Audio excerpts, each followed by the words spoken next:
Aku lanjut lagi, ini adalah bentuk kerjasama MOU yang kami miliki di beberapa Stikes di Indonesia. Ini ada dari Stikes Widya Dharma Husada, ini aku waktu yudisium ya, mohon maaf aku waktu itu belum pakai kerudungan.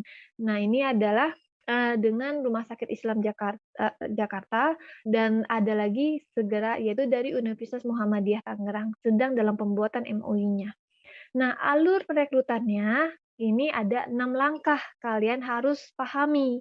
Jadi ketika lolos wawancara nggak langsung berangkat ke Jepang ya. Makanya dari awal aku bilang ke rekan-rekan semua, tolong minta izin dari orang tua kalian masing-masing terlebih dahulu karena doa mereka, support mereka sangat penting untuk kalian.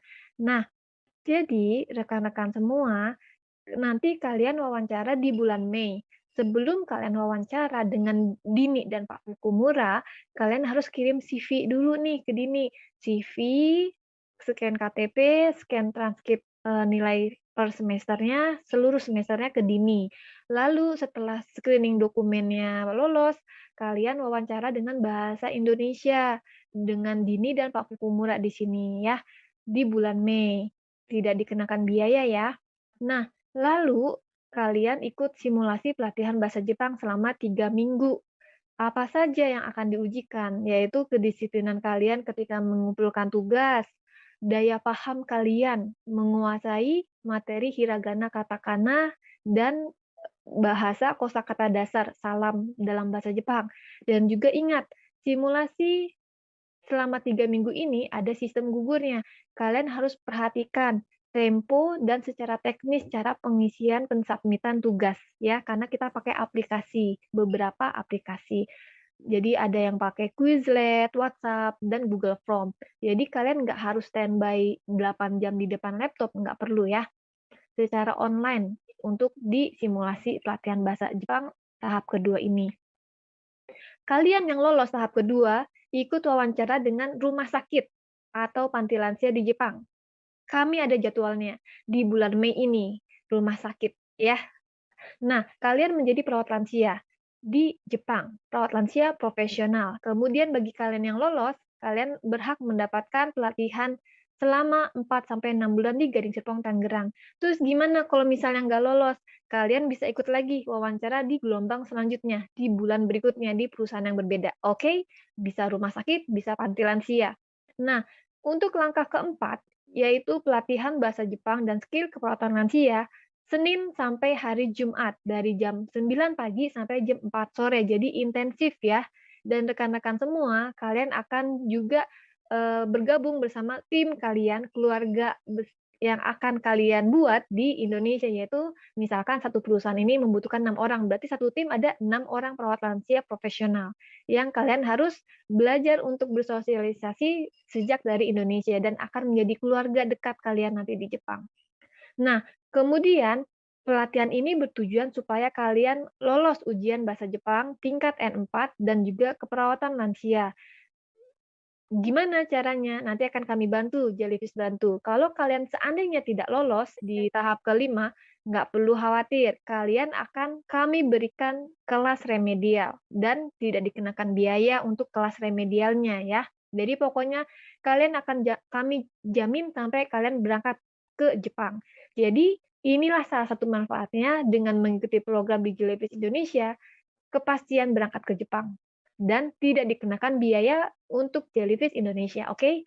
Nah, di sini nanti setelah kalian lulus ujian, Dini akan bantu untuk membuat yang namanya surat izin tinggal di Jepang, disebutnya COI ya. Kemudian kalian akan Dini bantu untuk membuat visa Tokutegino, baru kita berangkat. Estimasinya di bulan Desember 2022 atau bulan Januari 2023, seperti itu. Nah, rekan-rekan semua, nanti kalian, setelah kalian lolos wawancara dengan perusahaan Jepang di tahap ketiga nih, kalian akan langsung dapat surat kontrak kerja yang menandakan kalian jadi karyawan di sana. Karena ini adalah dokumen-dokumen yang diperlukan untuk membuat visa Tokutegino, yaitu surat kontrak kerja, sertifikat lulus ujian bahasa Jepang, lalu lulus ujian kepatuhan lansia bahasa Jepang dan bahasa Indonesia, lalu kita mengurus EKTKLN nih ya, di Badan Pekerja Migran Indonesia, kalau dulu disebutnya BP2TKI. Kemudian kita akan membuat e-KTKLN, lalu kita buat visa. Bentuknya visanya seperti ini, berlaku 1 tahun, bisa diperpanjang di Jepang maksimal 5 tahun. Kalian ingat-ingat ya materi ini karena di webinar akhir ini akan ada kuis dan giveaway. Oke? Nah, selanjutnya rekan-rekan semua, ini adalah foto-foto yang sudah dapat COI dan sudah bekerja 2 tahun di Jepang. Bekerja di Jepang dengan aman sangat pasti sekali ya melalui Jellyfish Indonesia. Kalian bisa lihat di video YouTube channel aku di sini bagaimana cara membuat visa dan yang lain-lain. Saya ulang lagi untuk slide dia ini. Jadi ketika rekan-rekan semua sudah mengirimkan CV ke Dini, kita wawancara dengan Pak Fukumura, lalu simulasi 3 minggu. Kemudian kita langsung wawancara dengan rumah sakit atau panti lansia, memakai Zoom ya, secara online. Nah, kemudian kita ikuti training selama 4 sampai 6 bulan di Gading Serpong, Tangerang di sini ya. Jadi saya meminta komitmen rekan-rekan semua untuk mengikuti pelatihan hingga selesai, hingga kalian berangkat ke Jepang. Karena apa? Kalau misalkan kalian setengah jalan atau misalkan berhenti di tengah jalan, kami akan memberikan penalti sebesar 15 juta rupiah.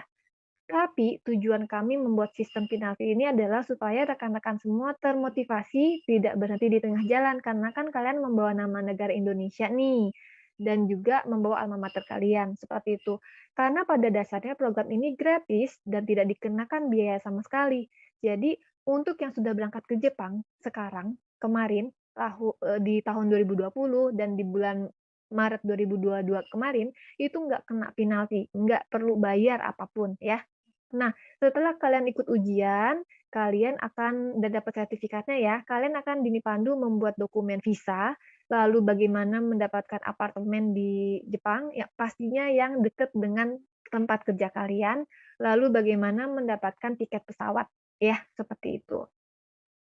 Lalu kita berangkat ke Jepang nih. Sampai di Jepang, kalian juga nggak akan ditinggalkan sendiri, karena kalian akan dijemput oleh perusahaan third place network company atau perusahaan pengacara ini, hukum, atau perwakilan dari tempat kerja kalian, ya. Lalu kalian tinggal di apartemen dan kalian bekerja seperti biasanya, seperti itu.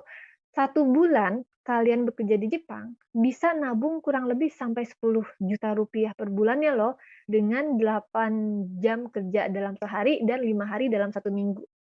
Ya, kalian harus semangat makanya ya untuk mengikuti program di Jellyfish Indonesia sebagai perawat lansia profesional. Nah, visa ini berlaku sampai 5 tahun, tapi bisa diperpanjang lagi dengan kalian ikuti ujian license perawatan lansia nasional.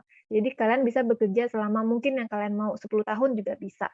Nah, kalau kalian mau coba bekerja di luar negeri seperti Jerman atau Singapura juga bisa, karena kalian udah punya pengalaman internasional di Jepang. Atau kalau kalian mau balik lagi ke Indonesia juga sangat bisa sekali ya, karena jabatan kalian tuh nggak bakalan jadi staff, mungkin minimal supervisor lah, karena kalian sudah sangat bagus sekali ya, karena international experience yang kalian punya.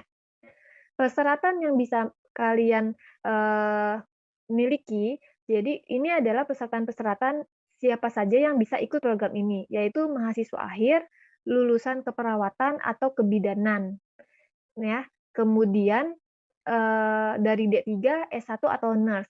Kalian yang nggak punya STR juga bisa untuk ikut program ini.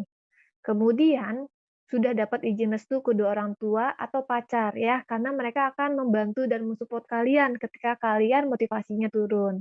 Lalu mau belajar bahasa Jepang dan keperawatan lansia Jepang ya. Karena kami akan memberikan pelatihannya aja nih, kami hanya memberikan alatnya supaya kalian bisa belajar. Tetap motivasi kalian yang miliki, yang menjadi salah satu faktor kunci kesuksesan kalian bisa ke Jepang ya. IPK minimal 3,0, belum menikah dan usia di bawah 30 tahun. Cowok cewek bisa daftar. Nah, ini yang di foto-foto ini sudah bekerja di Jepang semuanya. Kalian bisa lihat Instagram Jellyfish Caregiver atau YouTube channel saya, karena mereka kemarin lagi foto-foto di bawah bunga sakura, karena bulan Maret memang musim semi ya, musimnya bunga sakura. Pelatihan gratis, program di Jellyfish Indonesia gratis ya.